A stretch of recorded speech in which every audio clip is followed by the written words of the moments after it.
Students, good morning. आज हम आपको स्नैपशॉट का lesson 4 Albert Einstein at school written by Patrick Pringle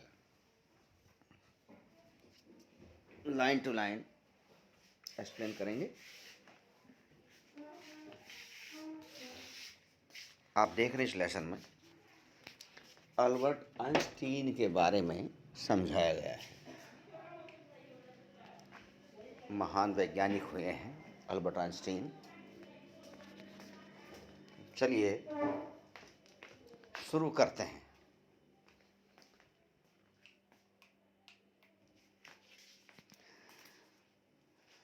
Albert Einstein born in 1879 and death 1955. Life cycle is regarded as the greatest physicist since Newton. भौतिक Shastri Newton के तरह ही एक महान व्यक्ति हुआ ही अल्बर्ट आइंस्टीन। अल्बर्ट की स्पेलिंग ALBERT,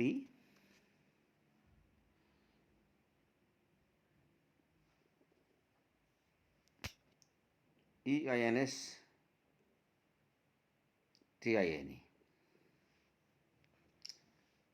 ये life cycle है इनका।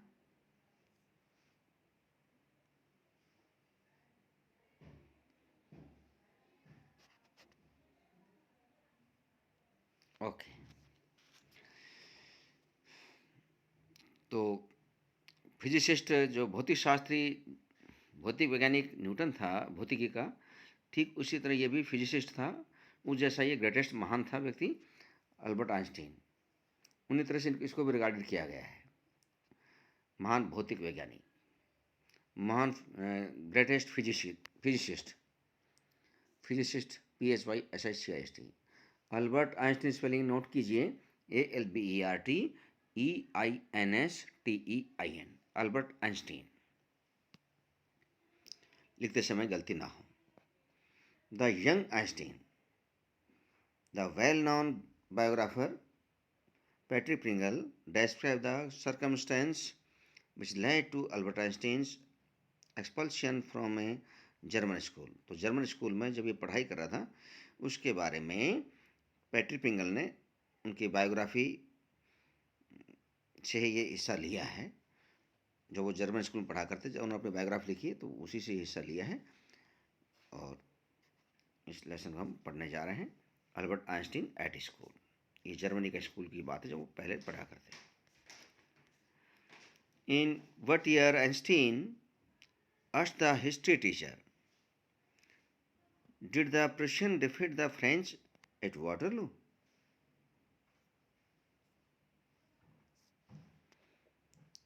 Students,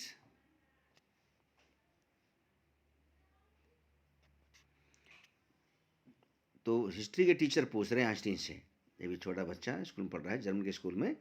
in what year Einstein, कौन से साल में, did the Prussians defeat the French eight Waterloo, यानी कि वाटरलू की लड़ाई जो हुई, बैटल ऑफ वाटरलू, उसमें पर्शिया ने फ्रेंच को हराया था। तो किस साल में हराया था, कौन से ईयर में प्रशियंस ने फ्रेंच की सेना को वाटरलू के मैदान में, वाटरलू के बैटल में, लड़ाई में हराया था। तो कौन सा ईयर था वो? आइंस्टीन का क्या जवाब था? आई डोंट नो सर, मैं नहीं जानता श्रीमान जी। Why don't you know? History teacher ने फिर पूछा, व्हाई डोंट यू नो, आप क्यों नहीं जानते? You have been told it often enough, तुम्हें मैंने इसके बारे में कई बार बताया है। ऑफन एनफ, ऑफन माने प्राय, ऑफन एनफ माने कई बार, कई बार बता दिया है, फिर भी तुम नहीं जानते कि ये वाटरलू की लड़ाई कब हुई थी, किस ईयर में हुई थी। प्रशिया ने फ्रेंच को हराया था, क्यों नहीं बता पा रहे हो आप? I must have forgotten, Sharma ji मैं भूल गया हूँ, मुझे याद नहीं। Did you ever try to learn, तुमने याद करने की कोशिश की? आस्ट मिस्टर ब्राउन, BRAUN, ये टीचर है हिस्ट्री का, इसका भी नाम याद रखिए। Asked mister Brown, mister Brown ने पूछा, हिस्ट्री टीचर मिस्टर ब्राउन ने पूछा।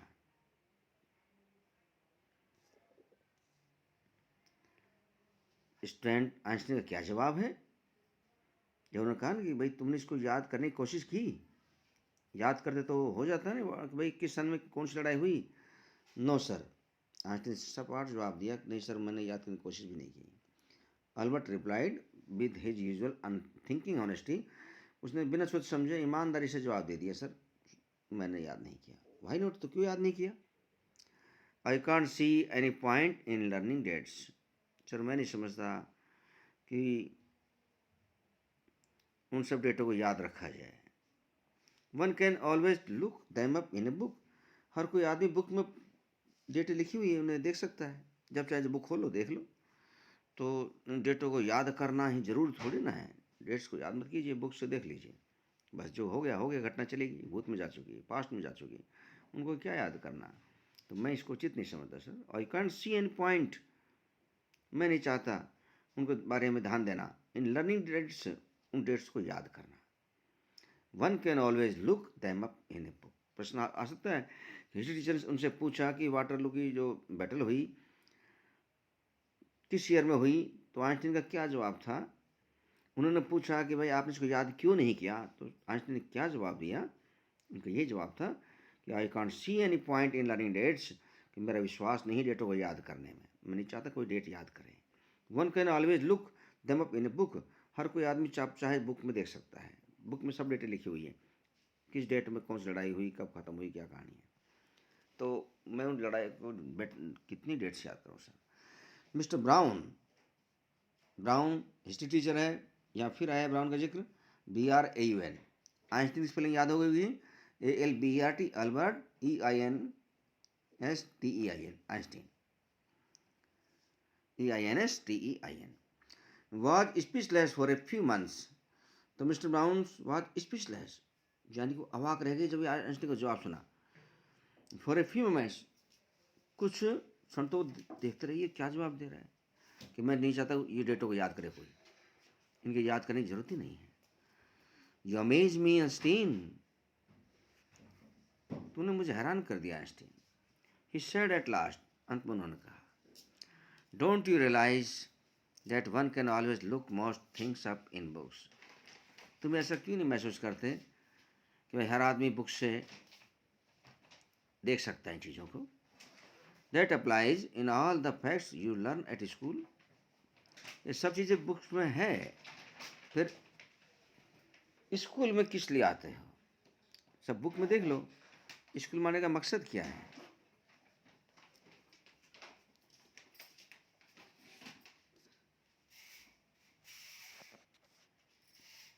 यस सर, हाँ श्रीमान जी, मैं भी नहीं चाहता।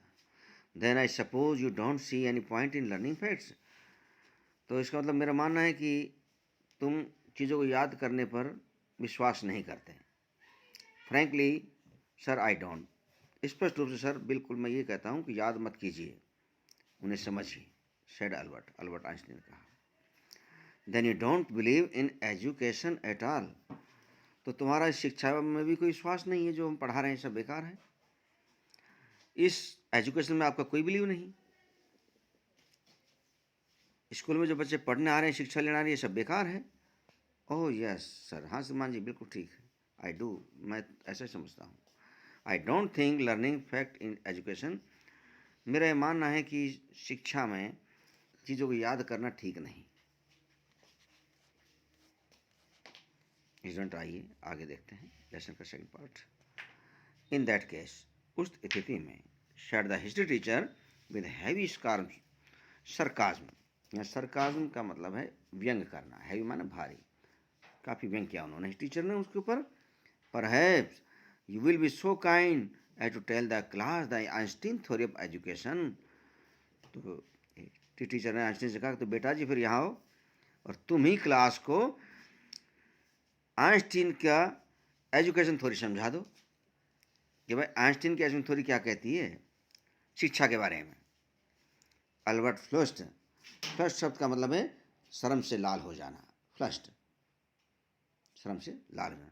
अल्बर्ट शर्म से लाल हो गया, शर्म से झुक गया बेचारा कि भाई सर कह रहे हैं कि चलो तो तुम ही बता दो फिर शिक्षा की आइंस्टीन सिद्धांत क्या है, आइंस्टीन की नीति से शिक्षा क्या होनी चाहिए, बताओ लोग, बच्चों को बताओ इनको। फिर ये बेचारा खड़ा होकर के शर्मिंदा हो गया, शर्म से असेम्ड हो गया, फ्लस्ट हो गया, लाल हो गया कि भाई क्या करूँ, सर तो उल्टा ले गए। मैं कह तो ठीक रहा हूँ लेकिन सर इसको नेगेटिव ले रहे हैं। चीज़ें याद करना इतना महत्व नहीं, चीज़ें समझना ज़्यादा महत्व है आइंस्टीन के ओपिनियन में। They don't know learn the things, they know how to understand the things, understand the things, यानी अंडरस्टैंडिंग में फोकस है उनका। आई थिंक, मेरा विचार से, it's not fact that matter but ideas. मेरा विचार से ये मेरा कहने का मतलब नहीं था सर, बट आइडियाज, मैं चाहता हूँ कि विचार ज़्यादा महत्वपूर्ण है, सोचना ज़्यादा महत्वपूर्ण है, याद करना ज़्यादा महत्वपूर्ण नहीं है। उसने कहा I don't see the point in learning the diets of battles. मैं नहीं चाहता कि लड़ाई की डेटों को याद किया जाए, उन्हें रटा जाए, किस सन में कब क्या हुआ था, और बच्चे उसके आंसर देते रहें, इससे कोई फ़ायदा नहीं है। और even which of the armies killed more man, army ने कितने ज़्यादा सैनिक मारे, किस आर्मी ने कितने ज़्यादा सैनिक मारे। I would be more interested in learning why those soldiers were trying to kill each other. मेरा विश्वास तो ये है, इट्स बी मोर इंटरेस्टिंग, मेरा ज़्यादा इंटरेस्ट इस बात में है, इन लर्निंग कि ये जाने व्हाई दोज सोल्जर्स, वे जो सैनिक थे जो लड़ रहे थे, trying to kill each other, वो एक दूसरे को क्यों मार रहे थे, लड़ाई क्यों लड़ रहे थे, इसके पीछे ज़्यादा फोकस किया जाए, न कि किस सैनिक ने कितने आदमी मार दिए, कब मार दिए, ये नहीं, लड़ाई हुई क्यों, इसकी वजह क्या थी, मैं इस पर ज़्यादा फोकस करना चाहता हूँ सर। दैट्स एनफ, बहुत हो गया, बहुत हो गया Einstein. Mister Brown's eyes were cold and cruel, Brown की आंखें ठंडी और क्रोधित थी। We don't want a lecture from you, हमें तुमसे लेक्चर नहीं सुनना। Einstein, you will stay in for an extra period today, आज आपको एक पीरियड और ठहरना होगा। Although I don't imagine it will do you much good, यद्यपि मेरा मानना है कि तुमने इससे कोई फ़ायदा तो है नहीं, तुम बैठे रहोगे, एक पीरियड फैल और भी डट जाओ तो कोई तुम सीख तो पाओगे नहीं कुछ। It won't do the school any good, तुम्हारे लिए भी ठीक नहीं और स्कूल के लिए भी अच्छा नहीं है यहाँ स्कूल में रहना। Either you are a disgrace, तुम बिल्कुल बेवकूफ़ हो। I don't know why you continue to come, this is माने बेवकूफ़, पूर्ण रूप से बेवकूफ़ हो। आई डोंट नो, मैं नहीं जानता, why you continue to come, तुम लगातार आ क्यों रहे स्कूल में, जब तुम कुछ चीज़ को समझते नहीं, याद करते नहीं, तो कोई फ़ायदा नहीं तुम्हारा आने से। I it's not my wish sir, श्रीमान जी मेरी इच्छा कोई यहाँ आने की है भी नहीं, मानव नहीं चाहता हूँ। अल्बर्ट पॉइंटेड आउट, अल्बर्ट ने संकेत किया, सर मेरी इच्छा ही नहीं। टीचर सोचता है फिर आ क्यों रहा है, तो ये कह रहा है भाई मेरे पेरेंट्स भेजते हैं ज़बरदस्ती, मुझे आना पड़ता है। Then you are an ungrateful boy, अरे तुम तो बड़े कृतज्ञ बच्चे हो, तुम तो एहसान फरामोश हो। अनग्रेटफुल, तुम तो अपने माँ बाप का कहना नहीं मानते। And ought to be ashamed of yourself, तुम्हें अपना पे शर्म आनी चाहिए, तुम्हारे पेरेंट्स तुम्हारे भविष्य के लिए बात करते हैं और तुम कहते हो कि मुझे ज़बरदस्ती भेजा जा रहा है। I suggest you ask your father to take you away, तुम्हें सलाह देता हूँ कि तुम्हारे पापा से कहो वह तुम्हें यहाँ से ले जाए, क्योंकि तुम पढ़ना नहीं चाहते, औरों को डिस्टर्ब करते हो। अल्बर्ट फेल्ट मिजरेबल, अल्बर्ट को काफ़ी दुख हुआ ये बात सुन के। When he left school that afternoon, दोपहर के बाद उसने स्कूल को छोड़ के चला गया। Not that it had been a bad day, ये उसका ज़्यादा ख़राब दिन नहीं रहा, ऐसे तो बहुत से दिन उसके बेचारे ख़राब आए, most days were bad now, ऐसे बहुत से उसके दिन खराब आए। एनीवे, जो भी हो, चाहे कुछ भी हो, but because he had to go back to the hateful place the next morning, लेकिन उसे इस बात की ज़्यादा घृणा थी, वो he had to go back to the hateful place, क्योंकि वह उस घृणाप्रद स्थल में वो फिर से नहीं जाना चाहता था। इसी से वो ज़्यादा परेशान था। द नेक्स्ट मॉर्निंग, अगले सुबह फिर स्कूल जाना पड़ेगा, फिर सर की कुछ सुननी पड़ेगी, फिर खक पल्ले नहीं पड़ेगा, कोई इंटरेस्ट नहीं स्कूल में से। He only wished his father would take him away. उसकी केवल इच्छा थी कि बस के पापा उसको ले जाए यहाँ से। But there was no point in even asking, परंतु किससे क्या कहे, कोई उसकी बात सुनने वाला नहीं था, कोई उस पर बात ध्यान देता है नहीं, वो किससे कहे। He knew what the answer would be, वह जानता था कि उत्तर घर पे जाकर क्या मिलेगा। पापा से कहेगा, पापा कहेंगे वहीं रहो, जब तक डिप्लोमा ना मिले घर नहीं आना। तो उसे मालूम था पापा लेके जाएंगे भी नहीं। He would have to stay until he had taken his diploma. उसे रुकना होगा until, जब तक he had taken his diploma, जब तक वो डिप्लोमा ना ले ले वो स्कूल में रहेगा, वापस नहीं आएगा। उसके पापा का सख्त हुक्म था, ये ऑर्डर था। Going back to his lodging, तो वह जहाँ उसने कमरा ले रखा था, लॉज कहते आवास जहाँ रहता है इंसान, कोठड़ी कमरा किराए का, तो वह अपने लॉज पे आ गया। Did not cheer him up, अब वो खुश नहीं था। ये लोग जहाँ वो रह रहा था वो वहाँ से वो खुश नहीं था। His father have so little money to spare the Albert had been found a room, उसके पापा के पास थोड़े बहुत पैसे थे, ज़्यादा नहीं थे, तो spare that Albert had been found a room, तो अल्बर्ट को एक छोटा कमरा दिला दिया था किराए पर उसने। On in one of the poorest quarter of मुनिक, ये मुनिक जो है ना, MUNICH मुनिक, ये म्यूनिक कहते हैं इसको, म्यूनिक में एक पुअरेस्ट क्वार्टर, गरीब से गरीब कमरा था, मतलब बहुत गरीब कंडीशन कमरा था, वो रद्दी सद्दी कमरा था, उसमें उसको कमरा दिला दिया किराए पर। पुअरेस्ट क्वार्टर्स यानी गरीबों की बस्ती थी, वो गरीबों की बस्ती में वो कमरा उसको दिला दिया। एक तरह लगा झुग्गी झोपड़ी टाइप का ले लो, ऐसी बस्ती में छोटा सा कमरा वहाँ दिला दिया। ही डिड नॉट, जर्मनी की बात है, ध्यान रखना, म्यूनिक जर्मनी में पड़ता है। He did not mind the bad food, Munich एक शहर है। He did not mind the bad food, अब उससे इस बात का कर ख्याल नहीं था कि खराब भोजन है, जैसा मिले खा लेगा। लैक ऑफ कंफर्ट, आराम की कमी, उसका भी इसका भी उससे कोई माइंड में नहीं थी बात, कोई बात नहीं, आराम प्रद कमरा नहीं है, रहने दो, सुविधाएं नहीं है, कोई बात नहीं, भोजन कम खराब शराब मिल रहा है, खा लूँगा। और even the dirt and Squealer, गंदगी, स्क्विलर कहते हैं मलिनता, ये आसपास झुग्गी झोपड़ी में तो मिलेगी, वो इनकी भी उससे चिंता नहीं थी, कोई बात ना भाई, झुग्गी झोपड़ी में तो यहाँ मिलनी नहीं है। बट तो किससे परेशान था वो, he hated the atmosphere of slum violence, उससे घृणा थी उस वातावरण से, स्लम वायलेंस, ये जो गंदी बस्ती है ना, वहाँ जो हिंसात्मक गंदी बस्ती, जो वहाँ रोज़ झगड़े होते रहते हैं, कोई शराब पी के आता है, मारपीट करता है, तो स्लम वायलेंस, ये अपराध, गंदी बस्ती में जो अपराध होता है उसका वातावरण से वो घृणा करता था। रोज़ राम को मारपीट, कई कोई गाली गलौज दे रहा है, वो उसको पीट रहा है, और वो बेचारी आवाज़ सुनता तो परेशान था। हिज लैंड लेडी, उसकी जो मकान मालकिन थी, बीट हर चिल्ड्रन, अपने बच्चों को पीटती रहती थी रेगुलरली, नियमित रूप से। पीटती क्यों थी, बच्चे शैतान, पापा पैसे देता नहीं, माँ परेशान उससे थी, तो अपना गुस्सा बच्चों को काटती। एंड एवरी सैटरडे, और हर शनिवार, her husband came drunk and beat her, शराब पी के आते और उसको बेचारी उसको पीट देते हैं, वो बच्चों को पीटती, अपना गुस्सा दूसरे में निकालना, पति पत्नी पे, पत्नी बच्चों में निकालती। आइंस्टीन जी ये अपनी बायोग्राफी में लिख रहे हैं, और उसी का हिस्सा पैट्रिक प्रिंगल ने लिया है, वो लिख रहा है इसमें से, उसका एक हिस्सा आपको दे रहा है। आइंस्टीन के जीवन के बारे में जानकारी लो, देखो कितनी गहराई से, कितनी मुसीबत से बेचारा निकला है, एक विश्व का महान साइंटिस्ट, महान फिजिसिस्ट बना है, जिसने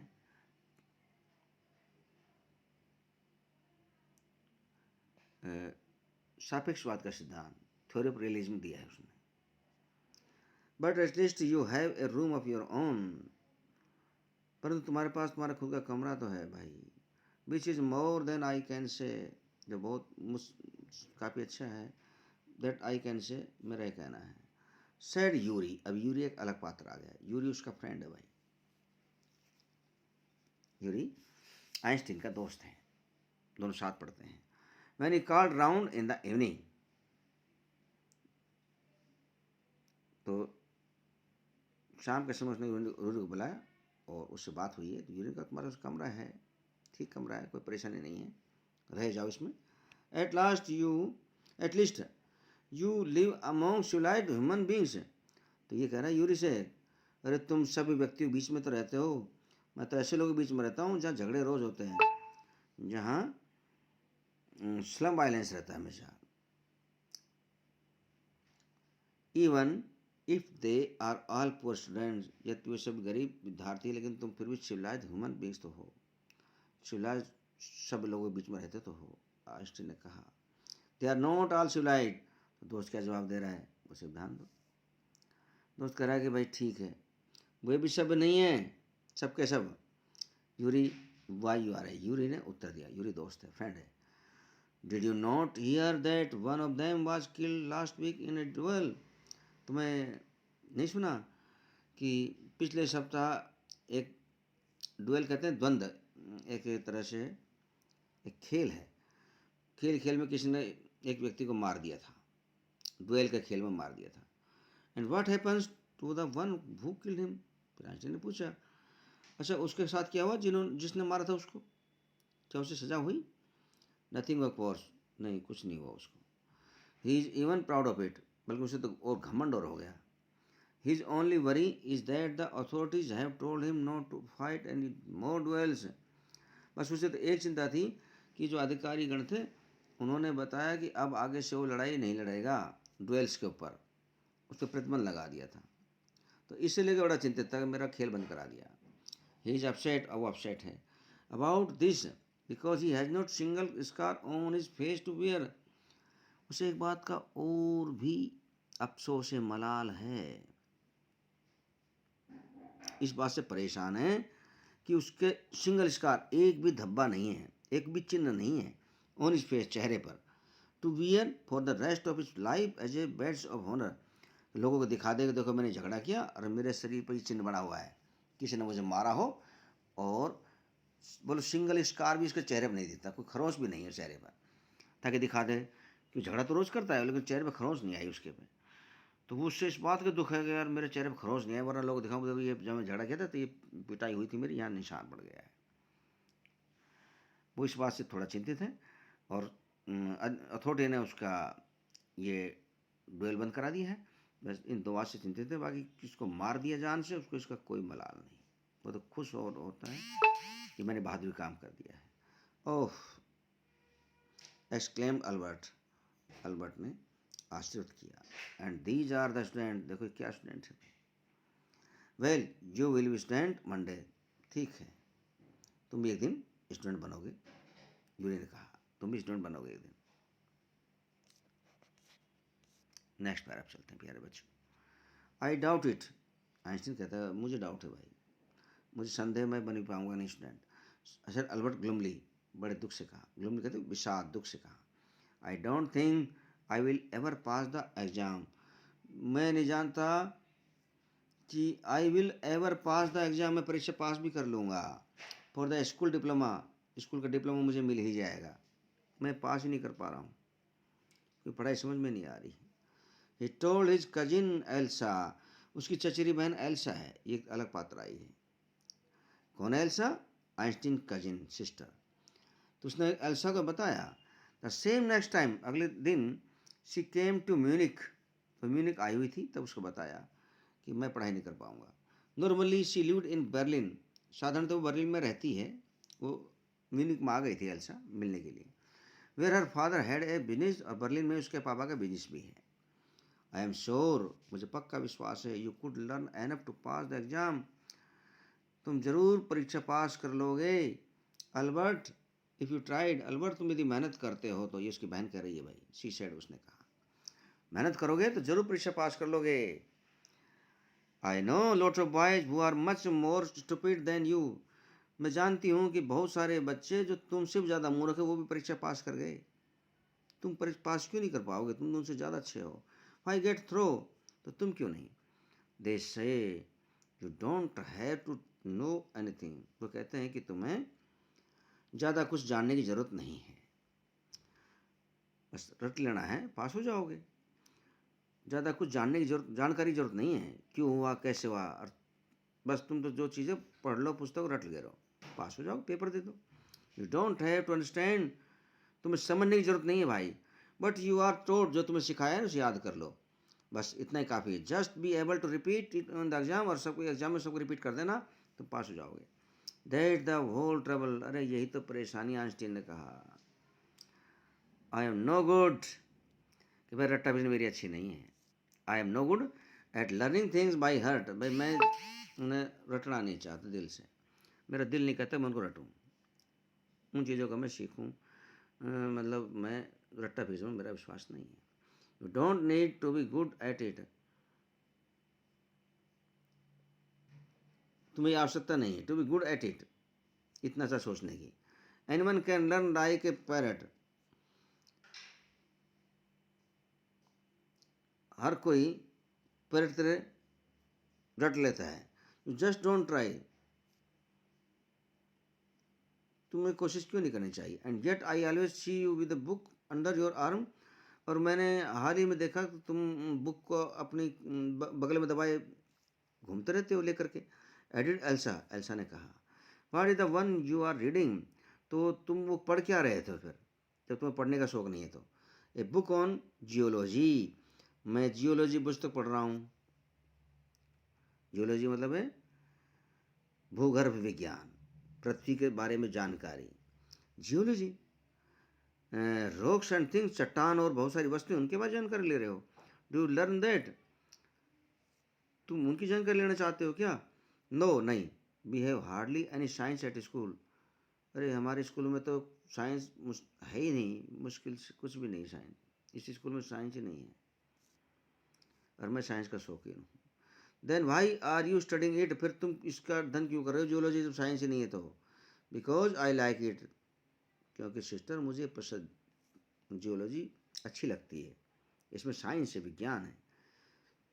isn't that a good enough reason, तो क्या ये अच्छा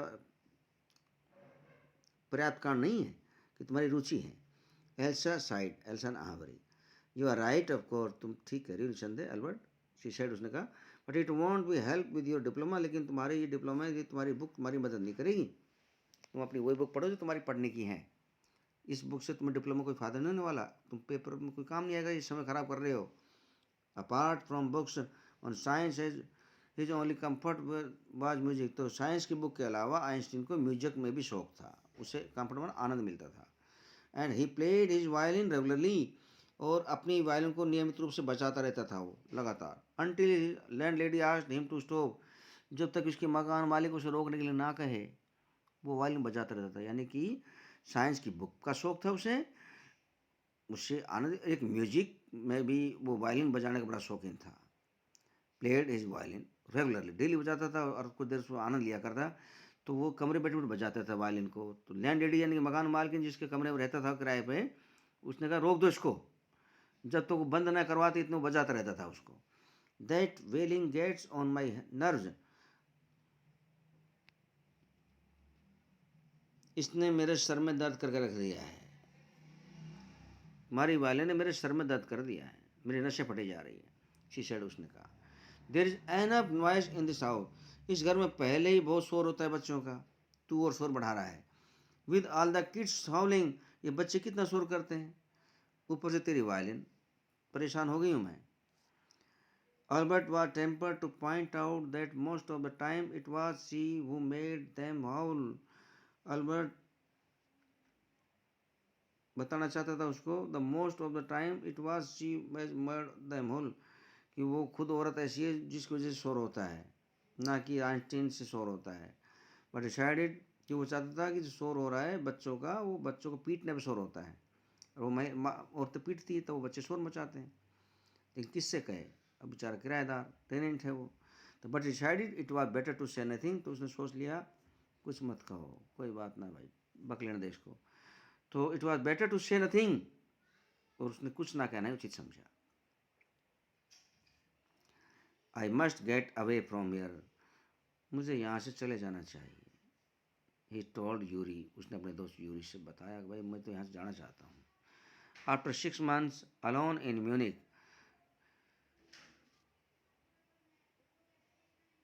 इस म्यूनिक में 6 महीने के बाद, इट इज एब्सर्ड, कितनी बेहुदा बातें हैं, एब्सर्ड बेहुदा बातें, that I should go on like this, कि I should go on like this, कि मुझे ये सब करना पड़ रहा है। In the end it will turn out I have been wasting my father's money, और मैं अपने पिता का धन भी खर्च कर रहा हूँ और औरों का भी समय खराब, उनके धन और समय दोनों खराब कर रहा हूँ। It will be better for all if I stop now, यदि मैं सब कुछ बंद कर दूँ तो सबके लिए अच्छा हो जाएगा, सबके लिए अच्छा हो जाएगा।